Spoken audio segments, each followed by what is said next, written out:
Hello, good evening, and welcome to the Villa Park podcast. It's me, Rich, and I'm here. We're back. Tuesday night is Fans Forum night, and we've got a special show in store for you. Make sure you smash that like button, hit that subscribe button. We are on the road to 5K, over 4,600 now. So, like, subscribe, and get your comments in. As you know, Fans Forum night, it's your show, and we've got a special one, as I say, in store for you. Not only have we got Martin, not only have we got Kev, but we have got the main men, Luke and Neil. Luke, UTV fan channel. How you doing, mate? Great to have you on.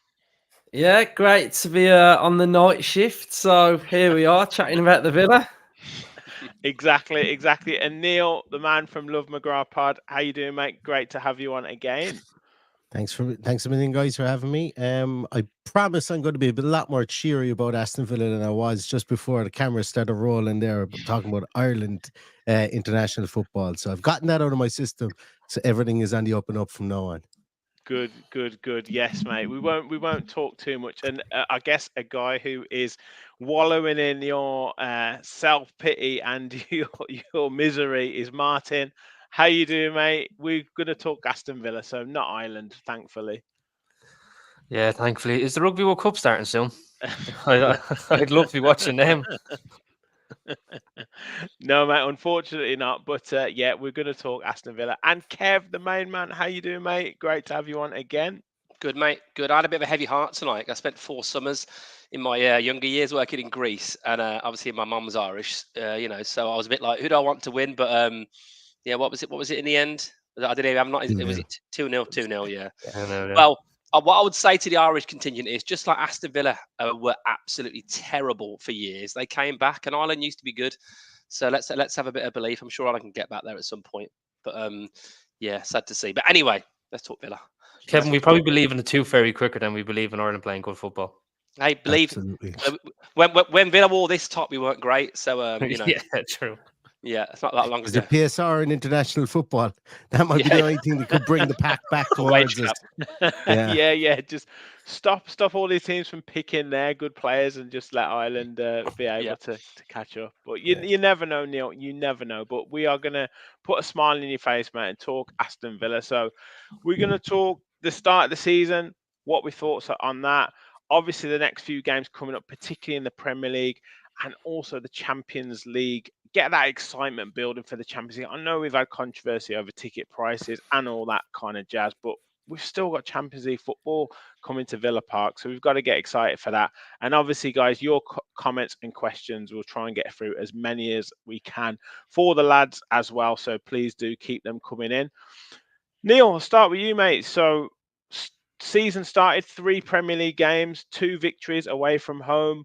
One, I guess, really creditable performance against Arsenal, losing 2-0. But what have you made to Aston Villa's start to the season so far? To be honest with you, it's kind of what I expected. I expected us to I still think albeit we've 6 points on the board. I still think we've started slowly. I kind of expected us to start slowly, considering the spine in the middle of our team was not there for the whole lot of the off season. But I must say, one thing I am happy with is the additions that we've made that have stuck around, that haven't gone out on loan, are there. You can already see them paying dividends, even down to the likes of Kostin Nedeljkovic. What I mean by paying dividends is that, over the first 3 games, obviously Onana's got 2 goals. Yuri Tielemans looks like a completely different man playing there beside him. You have the structure of the team looks similar, not the same as it did last year, but I think that we're feeling our way into the season. Obviously, with this international break, we still have a lot of players gone away for these 2 weeks. But yeah, 6 points is a great return from the first couple of games. As you say, we might have been unlucky not to get a draw, not to get a win against Arsenal as well. If we're sitting there with 9 points, we're all doing the Congo down the street. I think it's absolutely fantastic start to the season. But I don't think any Villa fan could be disappointed with the start of the season, so to say. Yeah, absolutely. And Luke, you echo kind of Neil's thoughts there. Anything that you would add to that? Any performances that you've been really pleased with? Anyone who you're kind of hoping to see a little bit more from coming into these next few games? Yeah, I think we've just sort of carried on from like last season. Really, we're a good team and we play well, and we have evolved a little bit. I think from last season, some of the tactical tweaks of his build up, of his playing out from the back. I think when you look at a player like Onana coming in, and we all know that he's a good player, but we're starting to see him starting to flourish, and we're using him a little bit more on set pieces. And I think, especially last year, where I thought we was a bit unlucky with some of our routines that didn't really always come off. But I think now with Onana, when we can sort of like set a bit of a trap or use Onana, we're really starting to see the best out of McPhee as well. So, 2 goals from set pieces. We haven't conceded from a set piece either. And, when I look at sort of where we were last year in the top 4, we were the worst at defending set pieces out of those 4 teams that were around us. So I think it does make a big difference if you can sort of do well in those areas. So that's a big thing for me that I think has massively improved in the first 3 games. And it'll be a test against Everton because Dyche Ball, he loves it, then he loves just sticking it on teams. So I think if we can come out of that defending well, and Rodgers has just sort of took his pre-season form, and just his coaching. Bogard, I think he did well in his first game. A lot of vertical forward passes, which is what we want from our players that are passing forward in our style. So, I think it's been good. Like Neil said, 6 points. Probably could have had more, and I think this is now where the season starts to really get going for us. Yeah, absolutely. Kev, do you think? How do you think Unai Emery would have judged this start to the season in terms of the points tally 6 out of 9? But how do you think he would have judged this start to the season? I think obviously we know all about the PSR challenges that we've had, right? So it probably wouldn't have been the window that ultimately, the end of the window that he would have liked, particularly, with the fact we couldn't shift Carlos on, probably didn't bring in that heavily linked head through to be that right centre back, right back cover. And obviously then getting the injury to Carlos and the injury to Cash, early on in the season, it probably, hasn't been ideal. Then you look at the fixtures, right? Arsenal going for the league are going to be difficult, home or away, even though we did the double last season. It's a hard game. And West Ham away was always going to be a tricky game as well. And I think probably he'll be pretty happy with 6 points, because it's not going to be easy also for teams, as we saw, to go to Leicester. They came back second half. Spurs didn't have it easy. I think you look at that, even the most optimistic Villa fan, as I am, would have probably wanted it to think you're going to win your home games. But I think he'll be pretty happy with it. Obviously, there's a couple of injury concerns, but then in the last, literally the last few days, we've had Mings and Booba back in training, and it's just like absolutely fantastic. Oh, sorry, I might have jumped the gun there. Look at that hair as well, brilliant. Both of them, look at the hair. And that is something that the Villa fans, we've missed it so much, and Emery obviously knows how close they are to returning, and maybe that will just put people's mind at ease a little bit. That I know we've not strengthened the squad as much as we wanted to, but if you get those 2 back in the squad, right, with Ramsey firing, with Onana, with Maatsen, with Duran looking like, seriously, it's what a hell of a lineup. Yeah. With Duran looking like he's going to be an absolute star so far, and really pushing Watkins for his place, I just think that it's a super exciting time, and I think Emery will be happy. And on top of that as well, look at the Champions League draw we got. We got Bayern, obviously Juve, Celtic. Some massive home ties. I just bet he wishes we didn't have all this ticket you're in fiasco stuff going on at Villa, but never easy, is it? No.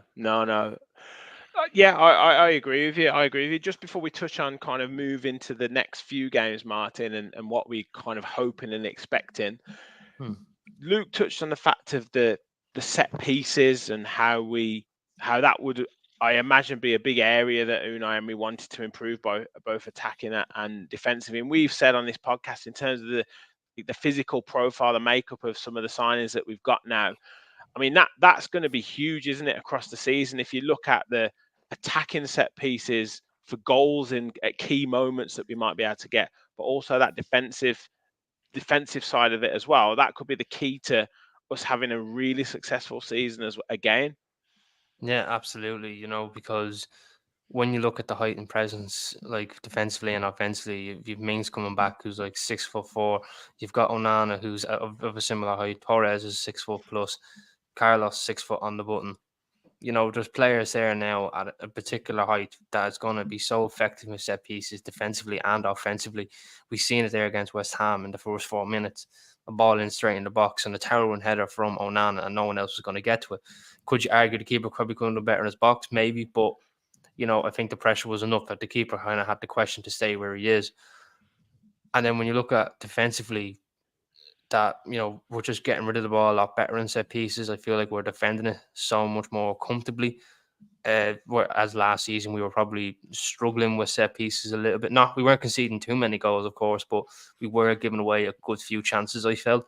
But now this season with set pieces, we haven't really given away too many chances. I haven't seen someone have a set piece and give in such a danger ball that we were not able to deal with. So that is obviously good to see, and would be good to see in, you know, in the season to come, because that's going to be vital, and that could be the difference making in a clean sheet in one game and then not having a clean sheet in the other. Yeah, 100%. Well, look, I can see the optimism already coming through, and Neil, we've got a big September in terms of games. Obviously, Champions League coming into it, which we'll talk a little bit more in a second. But the Premier League games: Everton at home, Wolves at home, Ipswich away. Albeit you've got to respect the opposition that you're playing against, but a massive opportunity to, really put a run together in the league and make sure that we're up there in contention. Absolutely, 100%, and it gives us an opportunity. Even the Wickham game there as well. Like Unai wanted, so Unai wanted to pad the squad, I think, this year, and I think a lot of fans were frustrated. You guys mentioned it there. A lot of fans were frustrated that we didn't get that last signing in, maybe over the line, they heard through the signing and so on. But now we see the people come back. We see Mings and Kamara come back, like you guys have mentioned there as well. It's going to be a betting in process for some of those guys to come in over the next few games. I'm not saying that we do it against Everton. I'm not saying we do it against Young Boys. I'm not saying we do it against Wolves. But maybe that Wickham game, maybe that's a target game, maybe for 60 minutes for Tyrone Mings. Apparently, if you're to believe rumors, he played for the under-21s in the behind closed doors friendly last week before the 21s played. Was it Fleetwood in the so they actually played, apparently they played behind closed doors friendly at some stage. I don't know, am I reading this on Twitter? So hey, and we know Twitter is 100% true. Everything you read there is 100% true. So if he's getting minutes like that, who's to say that he won't be maybe on the bench for one of those games? But I think Wickham is probably a good barometer of where we may see one of those guys. So when you talk about all those fixtures, Unai's squad is going to be tested over the month of September, but it's going to be tested in a good way. Ideally, it'd be great to get news from Ezri Konsa tomorrow that maybe he just has some bruising on his shin and he's going to be fine for Saturday. After that, then we're pretty much looking at a fully fit squad. Bar Matty Cash, you're probably looking at a fully fit squad, and that's an excellent place for Unai Emery to be in. And to be able to maybe look towards the Wickham game, I think to give maybe start to Jaden Philogene there on that right hand side, to start Kostan Nedeljkovic, who's had an absolutely brilliant international break. I watched him play against Spain, and he didn't look out of place 1 inch. And one of my least favorite footballers of all time, I would nearly go so far as to say, and I can't understand where the hype is, Marc Cucurella. He cannot defend. He's just a poor player in my book.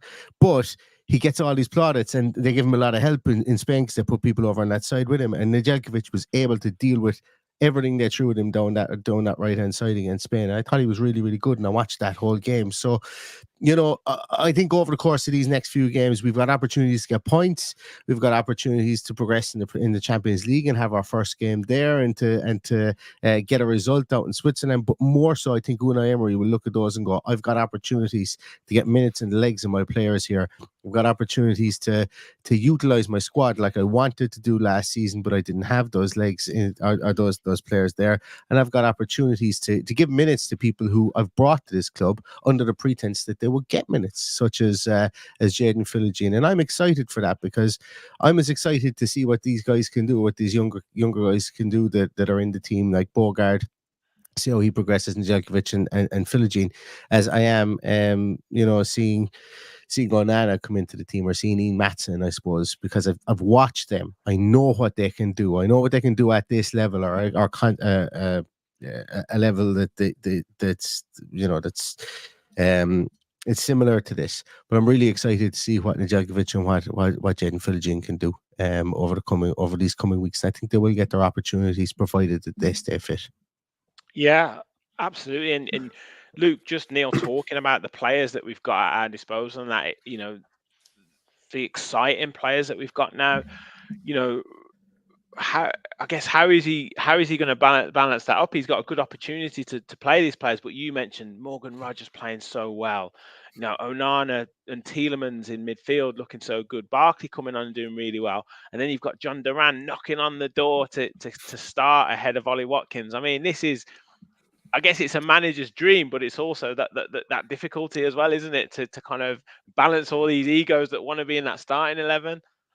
Yeah, he's got a tough task, but I think he relishes it. I think we could all see last season, we were literally like running on fumes, weren't we? We was on empty towards the end, and what I do think is good about Emery as well is that it's sort of like when he signs a player, he doesn't just whack them straight in the team. It's like you've got to really like learn the Unai way, and I think we've seen that with Barkley. I think.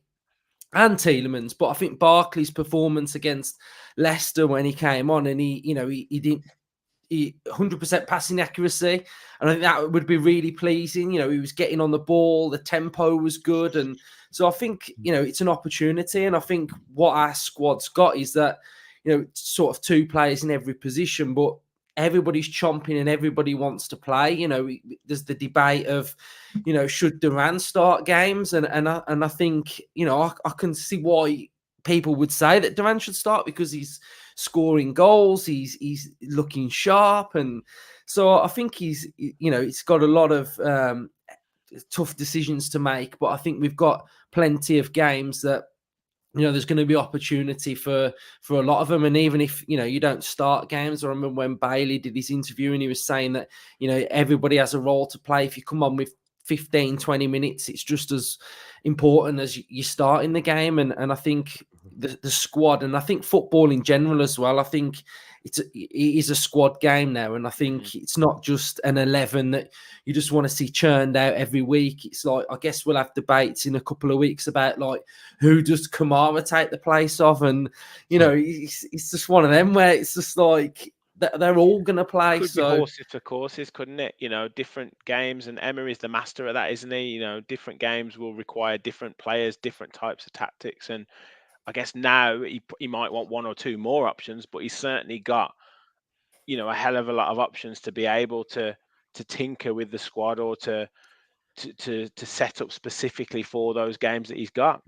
Yeah, I think the Champions League away games, I think, are going to be really important games, because we're a team that like to have the ball, we like to have possession, we like to dictate play, but for some of those games we're probably not going to have the possession that we want. So I think, mate, like what you're saying, like there'll be specific players that can do a job. I mean, I watched Villarreal against Juventus, the away game, and they got absolutely battered for like 60 minutes, and they ended up winning 3-0. And he just sat in there, soaked it up, and then they just came to life. So yeah, I think there's going to be just different games for different players. Yeah, and Kev, on that, I mean, Luke and Neil have touched on the fact that Nedeljkovic, he's appeared and come on in a couple of games. Philogene obviously had a bit of a knock, but I guess what Gareth Southgate and a number of coaches have called them, finishers now, not necessarily substitutes.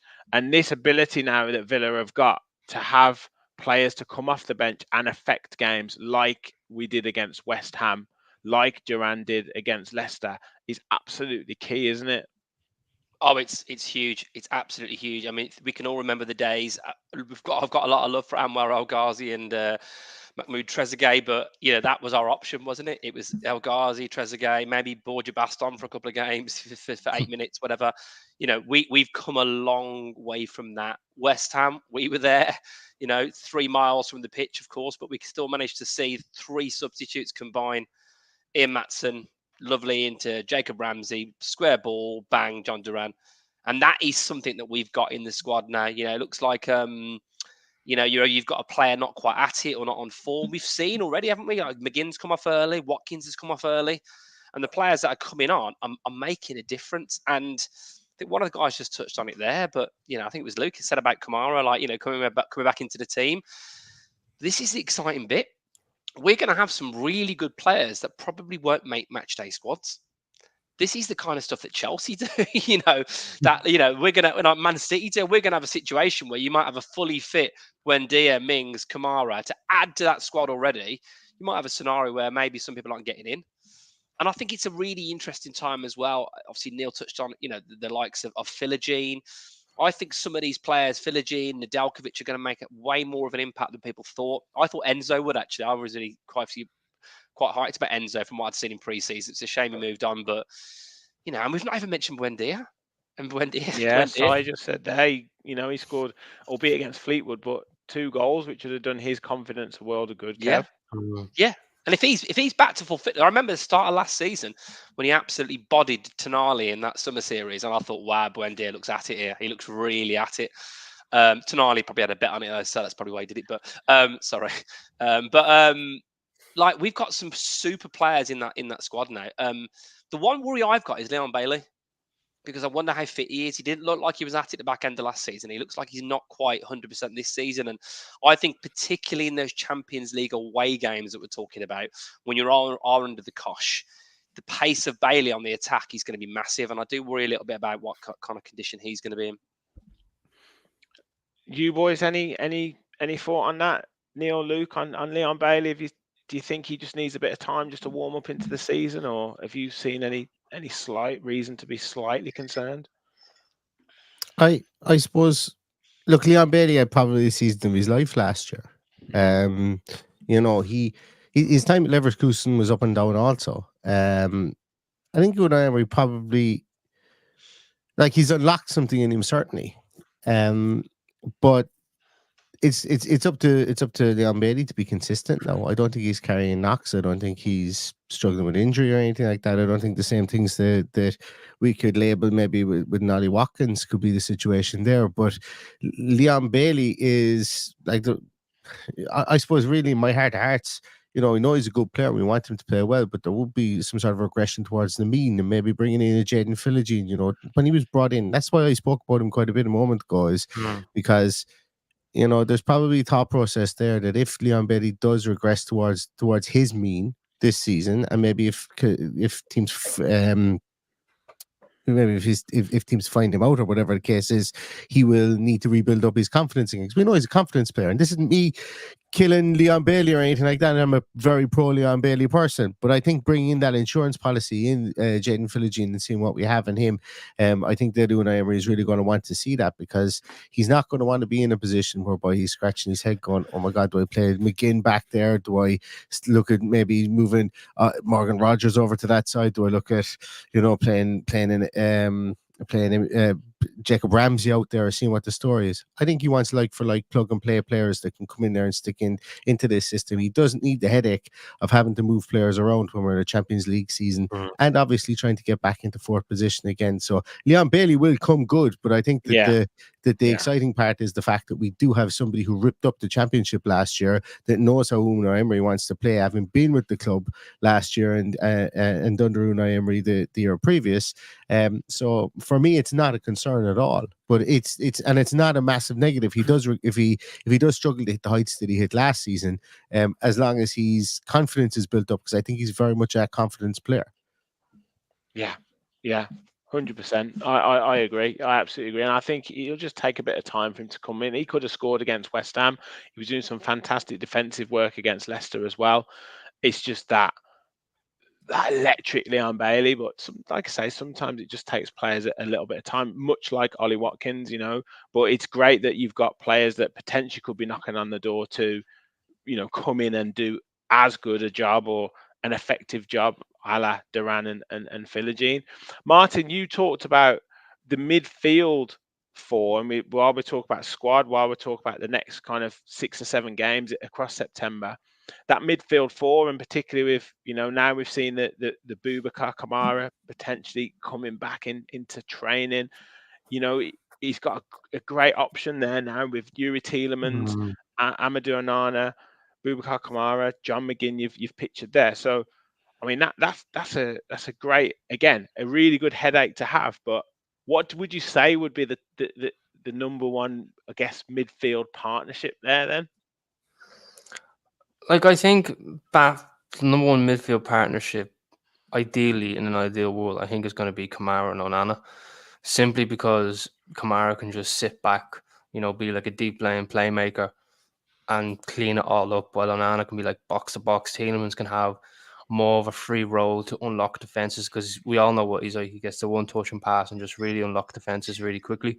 And then you've got the workhorse and John McGinn. Like, I just think it's such a hard working midfield, and everything just working perfectly in full circle. Now, of course, that's in an ideal world, but football is what if, buts, and maybes. Some things might not go your way, some things will. But ideally, I think that probably would be the midfield four, and then the partnership being Kamara and Onana again, because I think they'll complement each other so well. Like, if you look at when Kamara was playing, Douglas Luiz looked unplayable because he was cleaning it up for him. He made him look good. And then when Kamara went missing and Luiz had to drop, Luiz wasn't exactly the same player, and I feel like that's going to happen for Onana. Not that in the sense of if Kamara is missing, Onana's not going to be the same player. He's doing brilliantly so far, so I think he is adaptable in where he plays. But I think when Kamara comes back in, he'll elevate him to another level. Yeah, I think he'll elevate him to another level, and that's just because he's going to clean it all up from Onana. Could be box to box, more that not necessarily a free role, because I think that will be given to Tielemans eventually down the line. And McGinn just working hard as well. And McGinn, as we all know, loves to use that big butt as his meatball, as we call him, to hold off the ball. And I think that's going to be something that's going to be a lot hard for a lot of clubs to get through our midfield. I think it's interesting you say that, actually, Mark, because I don't actually always put those two bits of information together. I said, Luiz was my favourite player at Villa last season, but it was probably more the first half of the season. And I don't actually always link in my mind that actually Luiz dropped off when Kamara got his Boxing Day injury. So actually there's no surprise that Luiz dropped off, because he had Kamara doing all of the dirty work for him. Admittedly, Luiz was brilliant as well, but that impact that Kamara's had, I think we've massively missed in the team. And I don't think it's a surprise that we did drop off in the second half of the season. Obviously, we got over the line for Champions League, but he is an absolute quality player, Boubacar Kamara, and I think he's going to make a huge, huge difference to the team. Yeah. Luke, few people in the chat are talking around, with this embarrassment of riches, and we've not even talked about Rodgers, Ramsey as well, Buendia in potentially coming into that midfield box. John McGinn, the question, I mean, Stevens asked the question, is McGinn going to get dropped? Sai said if Booba comes back strong with Rodgers and Ramsey too, I think McGinn has a problem starting game soon.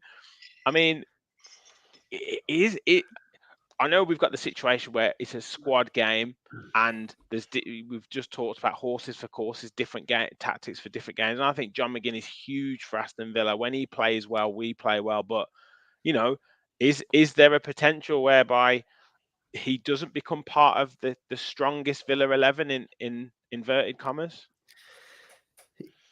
Yeah, well, it's a tough question. It's a tough one, because he's like the captain in it, and we all like him. And I'm glad you didn't ask me that one, by the way. Yeah, but I didn't ask me I either. just wanted to put one of the guests on the spot, to be fair. Yeah, but I always feel like, see, clip this up now. I look like a right idiot, but I feel like the double pivot to start with is going to be Kamara and Onana, and I think.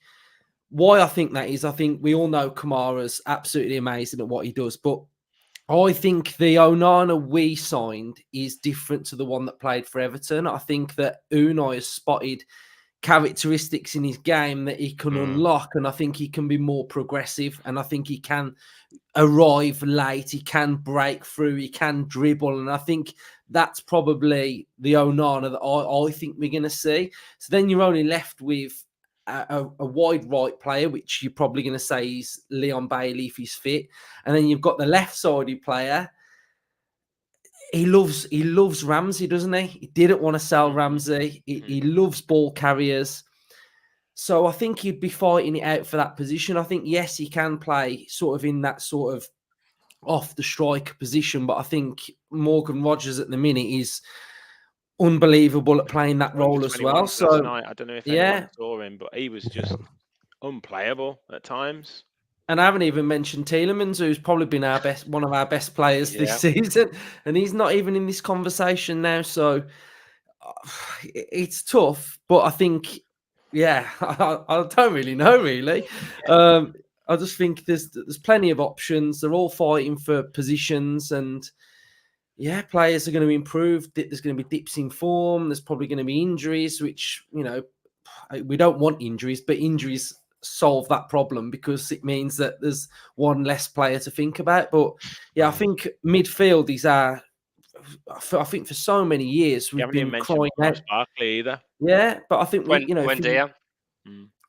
can't even remember when the season was, but we just had. Remember that was it El Hamadi in the middle, and we Kareem I think it was 14 season you're on about. Michael Bradley as well. Remember?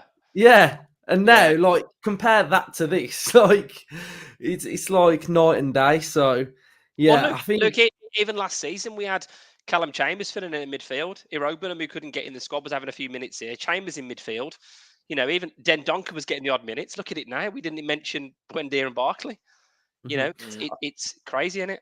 Yeah, I think that again, I think someone's mentioned it earlier, but the big thing that I really disliked last season was when sort of like Kamara got injured, which then meant even though we lost Kamara in that position and we were weaker, we were then moving like McGinn around and we weakened where McGinn played then. And I just think now we've sort of got two players in every position. So, at the minute we've sort of got Tielemans and Barkley on the left. We've got Ramsey and McGinn on the double pivot, So I just think those options of keeping players in their specific position is probably one of the best things that we've currently got, rather than just moving these players all around and just weakening the team. Yeah. Neil? But sorry, I was just going to ask something there, lads. Like with McGinn, right? Just a small one here. The way with Liverpool, you had Jordan Henderson, who probably wasn't the best footballer, but he was a great captain and could lead by example and getting people to play the level that they wanted. I feel like McGinn is still going to start simply because maybe of that he wants people to play a certain level. If everyone's riding his game, he's probably going to rise with them. So I think that's going to be something that McGinn is going to flourish in. Well, look, I was going to ask Neil, similar to that kind of line of question. You look like you were stroking your beard, deep in thought there. You were quite pensive there, Neil. So I'll let you have the floor, mate. What were you pondering? What were you thinking about there with the midfield? My thoughts are, I suppose, it's with game of football and with lineups and stuff like that, it kind of comes down to, especially with Unai Emery, and it seems to be with him, it's what can I prove, not what I think. And last year, McGinn got in the team over Yuri Tielemans almost universally and exclusively whenever the option was put between the two. And I think that probably still rings true. Now, once again, I seem like I'm the bad guy again because I was talking about Leon Bailey maybe regressing to the mean, and now I'm talking about Yuri Tielemans, who's been absolutely lights out for Villa. But I suppose when it comes into Unai Emery, it's about tactical setups and stuff like that. Look, what's probably going to happen is Boubacar Kamara is going to need to break his way back into this team, because I don't think Unai Emery is going to make it up. Like, I don't think Unai Emery is going to turn around and play 3 at the back with McGinn as a right wing back just to fit him into the team, and have Onana, Tielemans, and Buendia there in or Morgan Rogers in a kind of a triangle with Matson left, and he's not going to do that. No. So I think what we've seen from Unai Emery is that he obviously likes John McGinn, but John McGinn doesn't need to play 90 minutes every single game. No, there isn't. There's probably only maybe. I would go so far as to say probably only 3 players in the team, and one of them's the goalkeeper that needs to play 90 minutes first. Probably the goalkeeper and the 2 centre halves. are probably the only two players that need to play 90 minutes for as much as possible. But everybody else, it's a good thing that everybody else might only play 70 minutes during the course of seasons. We saw the number of minutes that people racked up last year within the team. That's unsustainable. I know we got injuries, but we got hellishly lucky that we didn't get more because the amount of minutes our players played. So John McGinn will have to come off the bench at some stage, but I think predominantly John McGinn will probably stay. Yeah, McGinn at centre back is said there, but I think he probably stays in the team. Albeit, I wouldn't like to be making the decision like the guy said there, like Luke said, because Tielemans has been lights out so far this season. He really has, and it's good problem to have, a problem that, I suppose in the cold light of day when we look back at it, the transfer window closed 10 days ago. A lot of people were saying we were short in a couple of areas. Don't think anyone can say that about midfield, or could have ever said that about midfield, because midfield was ticking away like a mouse's heart from the way that we're playing at the moment, and also the people we have to come in there just slot in there perfectly. So I think we're obviously going to be driven by our midfield this year, so it's a good problem. But I think McGinn probably does start when everybody's fit, and I think it's going to be up to Boubacar Kamara to prove that he can usurp somebody in that position more so than getting plopped in there and somebody just being dropped to facilitate him within the team. Yeah. I think that's absolutely fair. No player is like guaranteed to start, and that's what you want. You want players like pushing the standards and fighting to get into that starting lineup again. Albeit with Emery maybe picking certain players for certain games and utilizing certain tactics. Just to finish up on I guess before we talk Champions League and the excitement for that, just in terms of those Premier League games for September, Luke, Everton home, Wolves home, Ipswich away. Got to be 9 points, hasn't it, mate? I think so.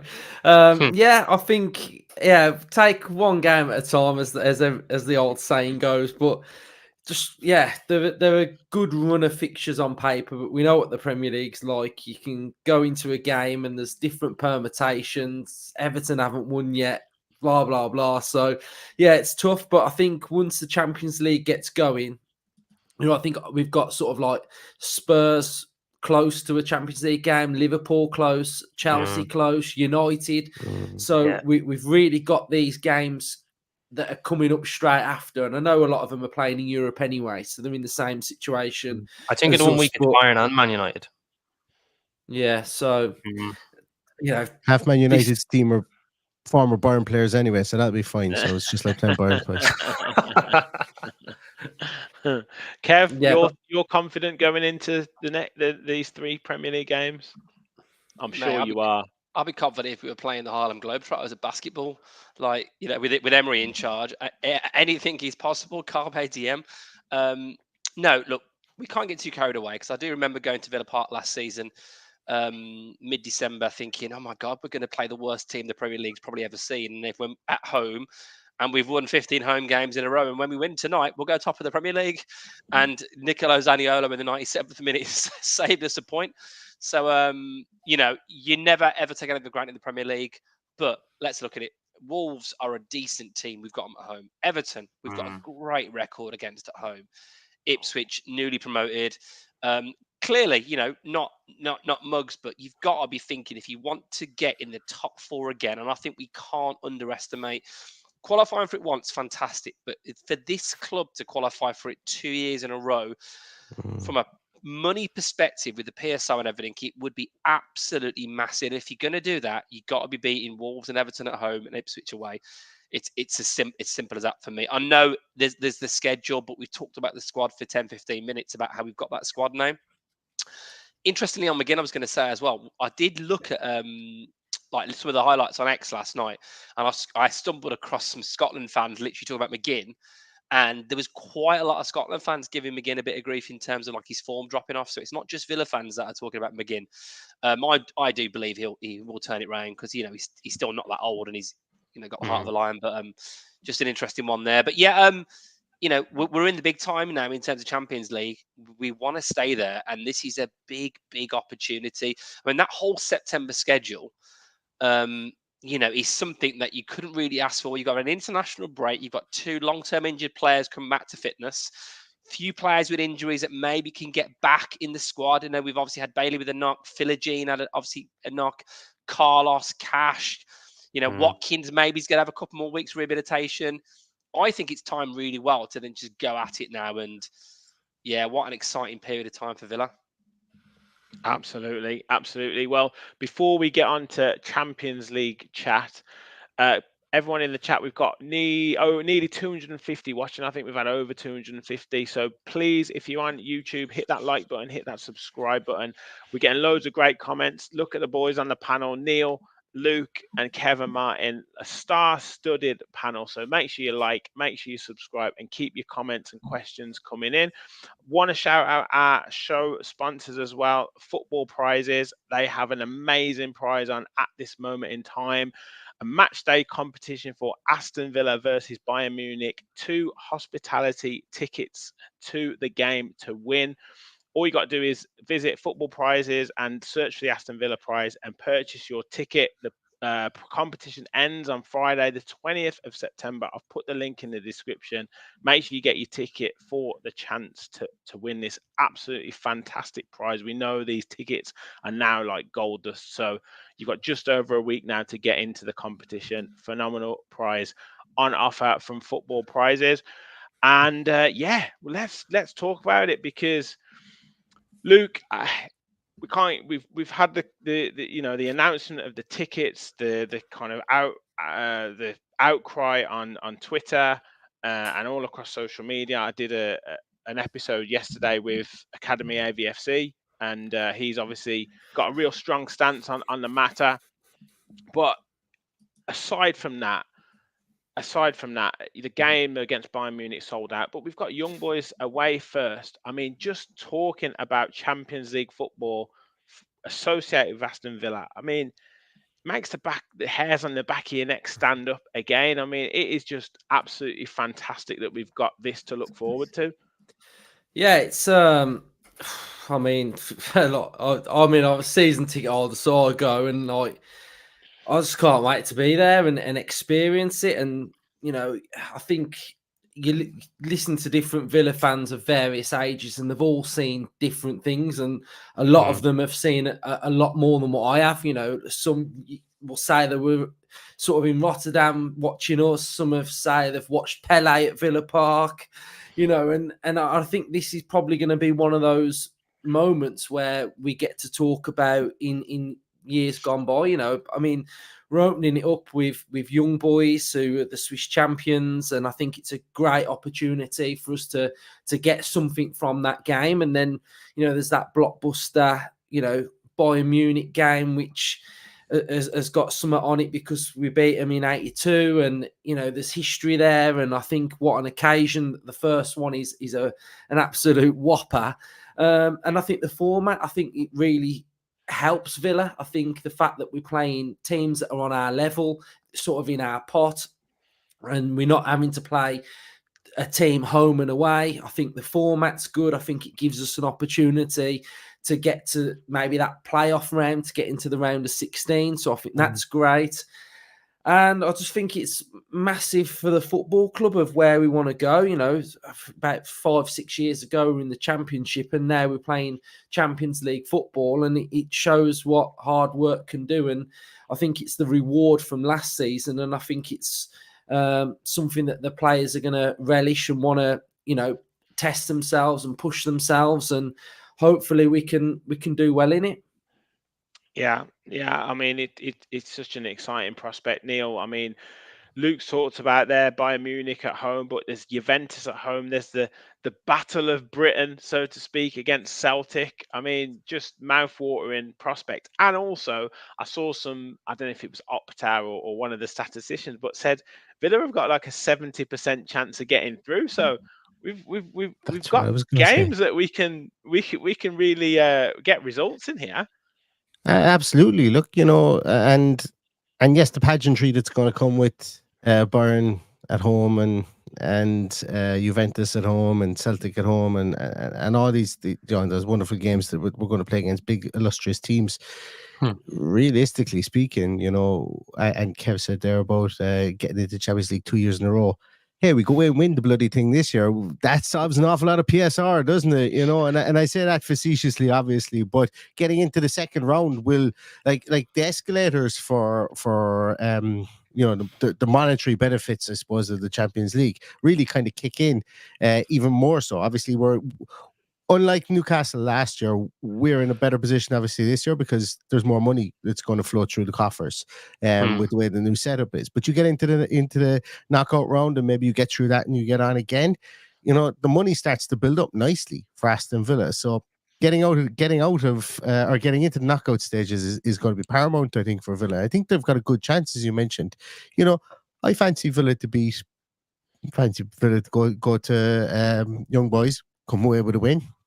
Fancy Villa to come to beat Celtic at home. Fancy Villa to beat Monaco. Fancy Villa to beat Club Brugge. You know, fancy Villa to get points against Juventus. You know, like it's and they're not going to be easy games, and that's not being overly positive. But when you've got Unai Emery in a one-on-one game, which is what these are, they're not home and away ties, so teams won't really be able to learn anything from you essentially because you're going to be playing that team once. I think it puts teams like Villa in a really good position. Now, will it go to plan? May not go to plan at all. We could be sitting there with 2 wins out of our 7 games, but yeah, like that's to me it's paramount that we do get out of the group, and you know, if we do. Hey, who knows what it'll cost to go to a game if we do? But if we do, it alleviates PSR into next year as well. And a lot of people, me included, would have said, "Oh, I'd love a great run and I'd love to go win the League Cup." But the League Cup is pennies in the dollar in comparison to getting into the knockout stages of the Champions League. And some people will lament that as the death of football, and some people will praise it because of the fact that it will allow us to build further. And I think the truth probably lies somewhere in the middle. But when we are living under the rules of PSR, we are living under the rules of I suppose economies of scale with regards to only spending what percentages of what you bring in. You know, you have to box clever with regards to that as well. And the ultimate thing for Villa is get into the knockout stage of the Champions League and finish 4th. And then we're all clapping very, very happy for the next 12 to 18 months, I think, from a financial point of view. Absolutely. Martin, I think you're potentially going to get a game in as well this season in the Champions League, but you sampled some European football last season. I mean, how excited are you for this upcoming Champions League jaunt for Aston Villa? I'm speechless. I just couldn't have any words when it comes to the Champions League, like, because for so long that was the whole project of like Tony Exia days, that he wanted Aston Villa in the Champions League within 10 years, and our owners did it within half of that time frame. So it just goes to show the ambition was there even before our owners were even in the place. And then for us to achieve it, and I know this whole thing of when we lost the Spurs last year, and everyone was like, "Oh, 4th gone," all this, all over Twitter, and I was probably the only one saying that. Well, I probably wasn't the only one. There was definitely a good few saying that Spurs still have. Spurs still have. To you, Kev, don't worry. Yeah, like Spurs still have Liverpool, Man City, Arsenal, all back to back in 3 games, and there was this whole thing of like Spurs could get a win against one of them, and that was it. 4th is gone. I was never in doubt that Spurs were not going to beat any of them, because Spurs' record against the top 4 is just nothing there. Like, so when that happened, I knew we got 4th, and beating Arsenal was the icing on the cake. It just cemented that place for me, because obviously when they played Man City, I think the next weekend after that, it secured it. And then it was just celebrations after celebrations. I put out a tweet of a chant saying that the Blues are shite because they're at Shrewsbury, and it was just blowing up, like, because it was just all over the shop by everybody for Villa, and it was just incredible to see. And then when we were watching the draw, I was actually more excited for the draw. Never mind, actually, for a match. Like, it actually turned out really good. I didn't know what to expect with that Champions League, and it was really enjoyed it. It was so good as well. Like your name's being picked out. Like, say, like Real Madrid got picked out, and then it's just pressing a button, and you're like, "Where's Villa? Where's Villa? Where's Villa?" It didn't matter who you got. You just wanted to see our name on it. And then when I seen we got Bayern Munich, I was like, "That's a great draw at home as well." Then Leipzig, like Neil said, the fixtures that we got, I actually think that we definitely can get a good few points in that and get through. Now, would it be last 16 straight away without having to do the playoff? I don't know, but it would be nice. Because Unai Emery is known to kind of punch above his weight in European football. Got Villarreal to a semi-final. Why not do the same with Aston Villa? He won 4 Europa Leagues, one with Villarreal, the first ever major trophy, mind you, and then won 3 Europa Leagues in a row with Sevilla, where they probably weren't expected to win maybe one, and they go and do 3 in a row, beating Liverpool in one of them finals, and other big teams too. So it goes to show European football is Unai Emery's domain, and this could be a very exciting Champions League season. And the game I'm hoping to do would be Aston Villa against Celtic, simply for the Irish ties with Celtic. I think Neil will probably be the same. He'll probably want to be more excited for that one. Same with Paddy Villa. He'll probably have a bit of conflict about that game. I know he's a big Celtic fan. So definitely be a lot of Irish fans from that support Aston Villa are going to be a bit conflicted about watching Aston Villa versus Celtic, because if Celtic win, they're okay. If Villa win, they're okay. If they draw, they're definitely happy because they didn't want to see any of their teams lose. But if you have to put your nail in the coffin, I'm probably going to choose Aston Villa because I don't really watch Scottish football. But if I was to pick a team, I'd be going for Hibs or Celtic, just simply because Hibs was actually made by a Limerick man, and then Celtic is obviously has Irish connection background as well. So it's really is an exciting time for Champions League for Aston Villa. It doesn't matter who they're playing. Like, we're going to Monaco away. Monaco, one of the poshest places for F1. We're going to Monaco. Then we have Club Brugge, and I'm not even going to say Young Boys, okay? Because the name of their stadium is, I'm just not saying it with the name of the club and the name of their stadium. Keeping a PG. Then you have games against Bayern Munich, Juventus, Bologna, Celtic. It's and then away to Leipzig as well. It's so exciting. It's great fixtures. It's really great fixtures. It's confident fixtures. It's not like we got look at Liverpool's draw. The draw they got, Real Madrid, Atalanta. They got really tough oppositions, and I'm glad we avoided that, because then that probably would have put a different mindset of things, that we got this club, we got that club. So it is an exciting time because of the draw that we got. Yeah, absolutely. Now, Kev, I can see you chomping at the bit, and I saw your eyes light up in agreement with Neil when he said we won't just be in the Champions, qualify for the Champions League next season for league position. It's because we're gonna go and win it. And I saw your eyes light up. So yeah, well done, Neil. Like a dog with a bone, Kevin is. Once you say we're going to win the lot, he's there biting it. Yeah. Wankdorf Stadium. There we are. What? I'm just naming the grounds we're going to. I'm just naming the grounds. Villa Park. Then there'll be the Red Bull Arena. No, sorry. It's the name of a stadium. Listen, we saw last season, right, how tough European football can be, and yet we got to the semi-final of a European competition. The squad hurt us. I think it was Neil who said this earlier. Obviously with the pain of obviously the squad, but I actually think if it hadn't been for the injuries, you wouldn't have seen the kind of performance home and away against Olympiacos that we saw. There's no doubt about it. You wouldn't be losing 6-2 an aggregate to, with all due respect, a team that did really well. Obviously won it in the end, but Villa with even a few more additions to that squad would have done better.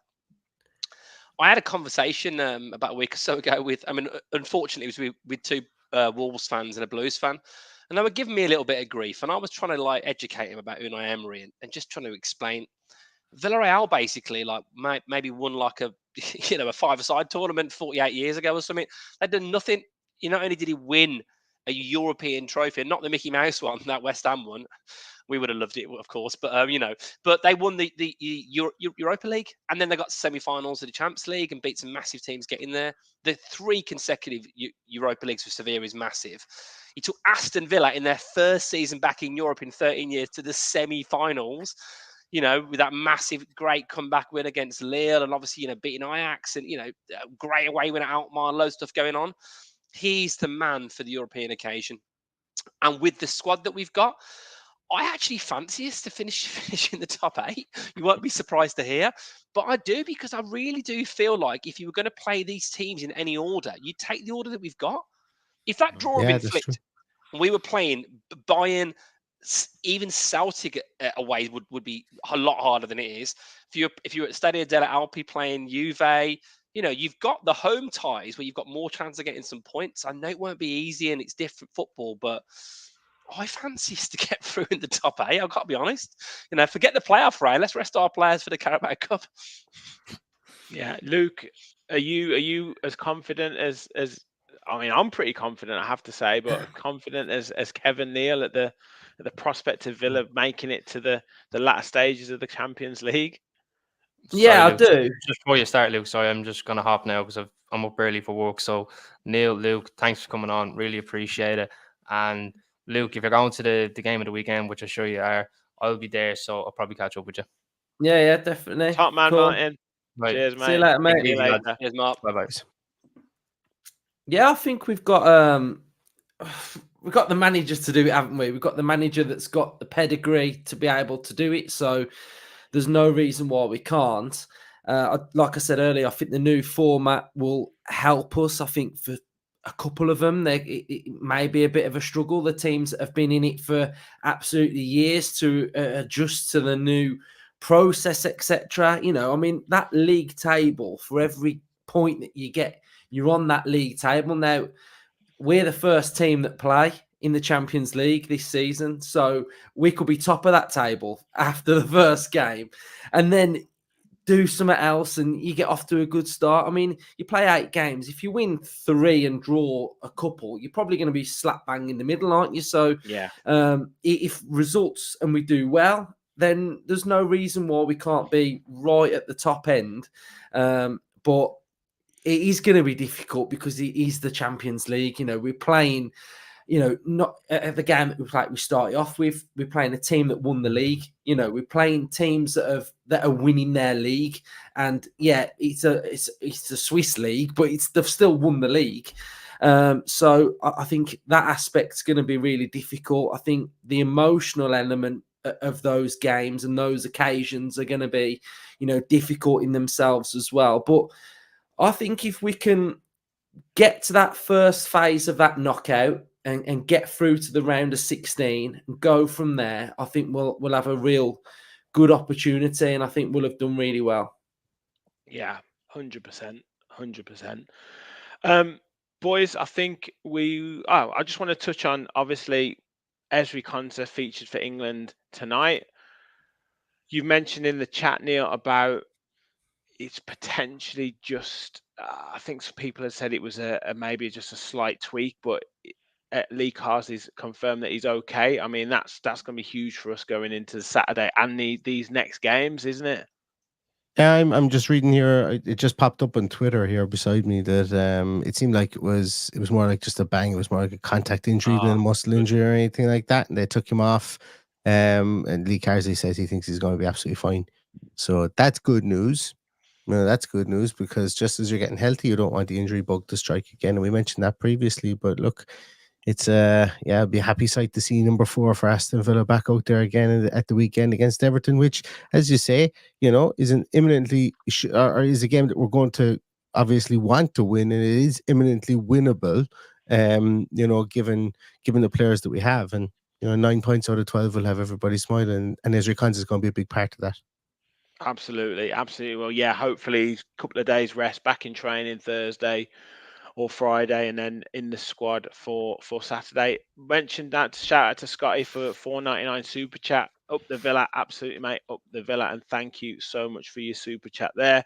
Tom's 1874 said, any updates on Gary Shaw, my first Villa idol? Obviously, thoughts go out to him massively. Is he in hospital, I believe, with an illness, Kev?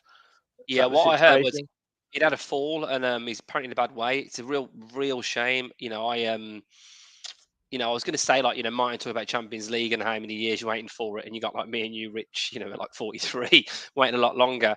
And I always remember my old dad talking about, before I lost him a few years ago, talking about Gary Shaw and what a player he was. And I've met him a few times actually down the Villa. A couple of times I've been down there, and he's just a really great guy, really chatty, great with kids, but obviously a Villa hero. So all of our best thoughts are with him. I think fingers crossed there, because I think he's only like about 60. He's not he's not that old, and 63, I think. Yeah. So he's a young man. A fall. Apparently, he's just said he's in a serious way. So we're all rooting for him. Absolutely, fingers crossed. Absolutely. Yeah, absolute legend at Villa. Just before we finish up, Luke, I guess going into this historic season for Aston Villa, some hopes, some dreams, some your kind of I guess thoughts on what you're hoping for Villa to achieve this season and what you think we can do, because it could really be a special one for us. Yeah, I think, well, the one thing that I want us to get is Europe again. I think this club needs to be in Europe now, season in, season out, and we know how difficult it is to compete in Europe with, you know, the teams that are in the Premier League to get there. So I think for me, for Unai, it's getting European football as a standard, and it's hard to say, like, you know, I want to win a trophy, etc. But I would obviously love to win a trophy. But I think if we can get top four, that'd be absolutely unbelievable again. But I just think some form of European football, I think that would just keep everything ticking over quite nicely. Yeah, and Neil, I guess echoing Luke's thoughts there, you mentioned about kind of, well, now we're in the Champions League, we've got this draw and potentially pushing on into it, the Carabao Cup with that kind of PSR pressures, maybe something that is sacrificed. But would you be thinking a trophy as well, or is it that kind of highest possible league finish that you're kind of hoping for? I want longevity for the club. I want longevity at the top. I would love a cup. So I've got a fan mentality, obviously, and then look, as I say, I'm beginning to struggle with football in 2024 in a lot of ways, in the governance of football in 2024. So it's difficult to separate the two of them out. I think ideally finish fourth and get into the knockout stages. The last 16 of the Champions League would be absolutely amazing season for Villa. I think it puts us on a huge platform. Things that go around in my mind an awful lot is, remember when we first got promoted and Christian Purslow did a fans, I think it was fans advisory board meeting, and it was recorded. I can't remember who recorded it and put it out as a podcast. Somebody did, and I listened to it. And Purslow said that we're now back in the Premier League, but we've been out of the Premier League for so long that there are teams there that have been there for 3 years that can massively outspend us, and we need to be there 3 years to keep our feet under the table, and then we can go into turbo drive. And that's the way the Champions League is going to be. So if we want to be perennial Champions League teams, we need to get back to back, if not 3 in a row. And then financially, then the club is on a massive footing. But yes, I agree with absolutely everybody. I would love some silverware. You know, there's nothing, you can't drink out of fourth place in the league. You know, that's what it always comes back to. But you can fill a cup up and you can drink out of it and celebrate. So I'm torn between the two. But I think in this one season where we're in the Champions League, if we were to get into fourth again and not have a cup, I think for the long-term betterment of the club, I think that's probably the smart thing. I think that's probably what Unai Emery will do. He'll prioritise the league position. He'll prioritise getting as far in Europe as he possibly can. And we might have to wait for another cup, I think, for some time. Yeah, fair enough. Quadruple for you, Kev? I was trying to work out where the UEFA Super Cup is 2025. There's no venue been released yet, but I've been looking into it. Like, imagine doing like, you know, obviously we always do rubbish against Man United. Imagine beating Man United in the Super Cup final. Dream, no. Look, I am a traditionalist, right? Again, brought up on the FA Cup being, you know, the oldest competition in the world football, and you know, for us to have only been in one final since 1957, and you know, to play so abjectly against Arsenal in that final is just, you know, we were robbed. Obviously, I think it was in that year when Terry should have been centre half, and you know, all that kind of stuff in the semi-final. But Aston Villa, the club they are, should have won some more silverware since 1996. I'm not including the Orange Cup last season, but McGinn lifted in Spain that pre-season game. But I can't believe I'm saying this now, but because of PSR, SCR, all of the football financial rules, I've actually flipped my decision, my thoughts on it. Really, I actually think now that finishing fourth is the most important thing, and I'm desperate for a day out of Wembley because I've been to Wembley 5 times. I've seen us win once, you know, playoff final. But I just think what it would do for the club in terms of the next few years, I think that fourth spot is it has to be the top of the list now in terms of maintaining that position.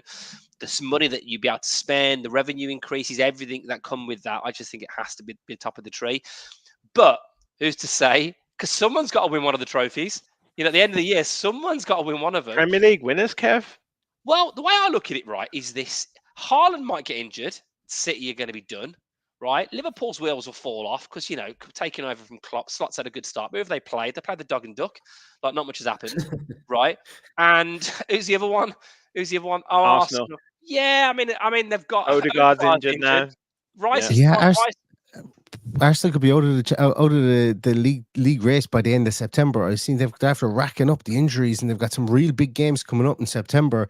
Now, I've got a soft spot for Arsenal. I know that's going to go down the wrong road with a lot of people, but I'd much prefer to see them win it over Man City. Put it that way. But yeah, it'd be interesting to see what happens to them if all those injuries are as bad as is feared.